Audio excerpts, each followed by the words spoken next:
Salam saudara-saudara, kita berada dalam channel Suara Kebenaran Mimbar. Kita akan membahas bahan khotbah Minggu Jubilate tanggal 25 April 2021, Evangelium dari 1 Yohanes pasal 3 ayat 19 sampai 24. Saya akan bacakan untuk kita semua. Begini firman Tuhan. 1 Yohanes pasal 3 ayat 19 sampai 24. Keyakinan di hadapan Tuhan. Demikianlah kita ketahui bahwa kita berasal dari kebenaran. Demikian pula kita boleh menenangkan hati kita di hadapan Allah. Sebab jika kita dituduh olehnya, Allah adalah lebih besar daripada hati kita serta mengetahui segala sesuatu. Saudara-saudaraku yang kekasih, jikalau hati kita tidak menuduh kita, maka kita tidak mempunyai keberanian percaya untuk mendekati Allah. Dan apa saja yang kita minta, kita memperolehnya daripadanya, karena kita menuruti segala perintahnya dan berbuat apa yang berkenan kepadanya.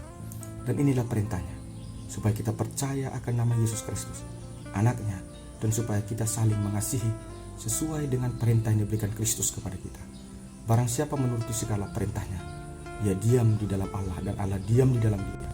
Demikianlah kita ketahui bahwa Allah ada di dalam kita, yaitu Roh yang telah Ia karuniakan kepada kita. Minggu Jubilate yang artinya bersorak-soraklah bagi Allah hai seluruh bumi, dengan mengambil tema menuruti perintah Allah. Saudara-saudara, siapa sih orang yang tidak ingin hidupnya bersorak-sorak? Kita akan lebih memilih bersuka cita dong. Siapa yang lebih memilih cemberut, bersedih, putus asa? Tidak akan ada orang yang mau memilih seperti itu. Semua orang kan ingin memilih hidupnya bersorak-sorak. Tapi persoalannya, sekalipun kita tahu bahwa bersorak-sorak lebih baik daripada bersungut-sungut dan menderita, tapi fakta di lapangan, lebih banyak orang yang menderita, lebih banyak orang yang putus asa ketimbang orang yang bersorak-sorak. Kenapa demikian? Karena lebih banyak orang yang mengenal Allah tapi tidak menghidupi Allah daripada orang yang mengenal Allah dan menghidupi Allah yang benar itu. Saudara-saudara, Yohanes berkata kepada kita, sebenarnya kalau kita sadar, kita ini berasal dari kebenaran.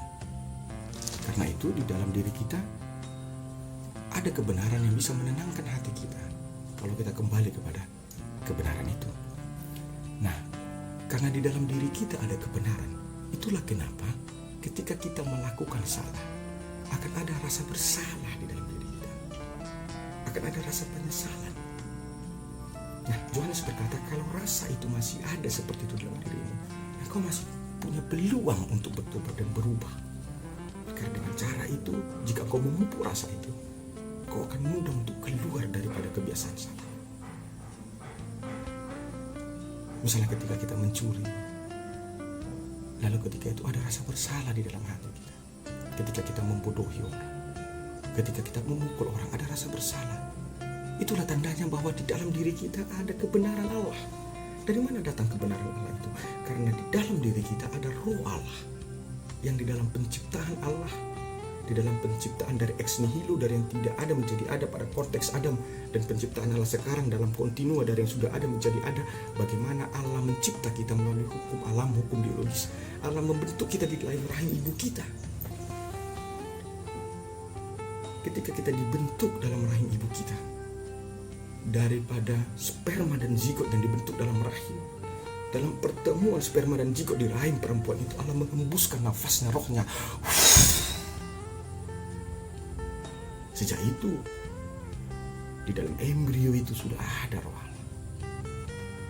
Ada suara hati nurani. Itulah suara tondi. Berbahagialah jika saudara memupuk suara itu. Saudara akan lebih mudah keluar. Persoalannya, banyak manusia yang suara itu sudah mati. Urat malunya putus. Dia tidak malu lagi berbuat dosa.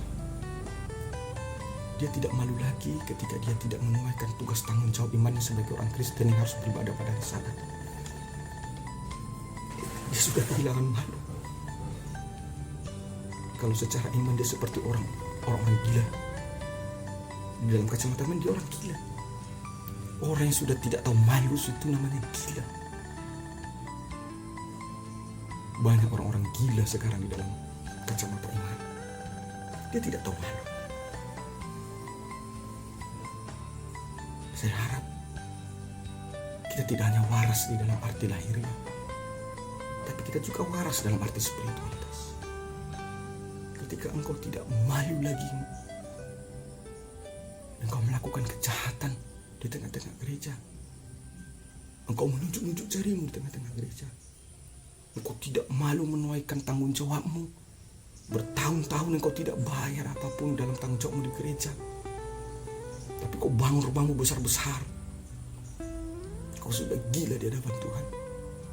Karena orang yang tidak tahu malu lagi adalah gila. Karena itu waraskan dirimu. Segera waraskan dirimu. Punya budaya malu. Jangan hanya budaya malu daging yang kau pelihara. Punya juga budaya malu spiritual. Budaya malu rohani. Supaya apa? Agar suara batin itu, suara nurani itu tidak mati. Orang yang sudah terlalu sering melakukan dosa dan terus-menerus melakukan dosa, maka suara batinnya akan mati. Dan orang yang sudah mati, suara batinnya tidak akan malu lagi. Dia tidak akan malu seperti orang gila yang tidak akan malu lari-lari telanjang. Dia tidak akan malu setabi dia kencing sembarangan di depan banyak orang. Karena dia sudah gila. Karena itu waraskan. Minta kepada Allah agar kita diwaraskan. Diwaraskan secara iman, pemikiran iman. Jangan sampai mati suara hatimu agar engkau bisa bertobat. Dikatakan bahwa di dalam iman, di dalam suara hati, di dalam suara yang mengenal dan mengajak kita untuk mengenal dosa kita, untuk mengakui kesalahan kita. Dalam cara itulah kita punya keberanian untuk mendekati Allah di dalam Yesus. Dan dikatakan begini, sebenarnya tidak ada doa yang tidak dijawab Tuhan. Kata Rasul Yohanes dalam teks. Semua doa kita dijawab Tuhan. Tapi kita harus menjadi orang yang taat pada perintahnya. Kita harus menjadi orang yang percaya. Dan kita harus menjadi orang yang mengasihi. 3 yang harus kita pikirkan. Yang pertama, agar semua doa kita didengarkan Tuhan, dikabulkan Tuhan, jadilah orang yang percaya. Kedua, jadilah orang yang taat kepada perintah Tuhan. Dan ketiga, jadilah orang yang mengasihi. Apabila ketiga hal ini ada di dalam dirimu, maka Alkitab berkata, Tuhan akan dengar doamu. Jadi ketika saudara berkata, kenapa doaku gak didengar Tuhan? Kenapa begini, kenapa begitu? Apalagi saudara mau cerita kebaikan saudara. Bukankah aku sudah berikan ini, aku sudah rajin begini. Coba tanya ketiga ini, seperti yang katakan firman Tuhan. Pertama, apakah kau sungguh-sungguh percaya pada Yesus? Kedua, apakah engkau tunduk kepada perintah Tuhan? Ketiga, apakah kau mengasihi sesama manusia? Jadi terang sekali, Tuhan gak akan dengar doa-doa penjahat. Tuhan gak akan dengar doa-doa pendosa. Tuhan gak akan dengar doa-doa yang pemberontak dan tidak taat pada hukum Tuhan. Tapi Tuhan akan dengar doa orang yang percaya, doa orang yang tunduk kepada perintah Tuhan, dan doa orang yang mengasihi sesamanya manusia. Karena itu dikatakan, barang siapa yang menuruti segala perintahnya di dalam Yesus, maka Allah di dalam dia dan dia di dalam Allah. Itulah kuasa ketaatan. Jadi ketika engkau taat kepada perintah Tuhan, saat itulah roh Allah ada di dalammu. Dan saat itulah engkau ada di dalam Allah. Dan kalau itu terjadi, mana mungkin orang Kristen kesurupan? Mana mungkin orang Kristen kena santet?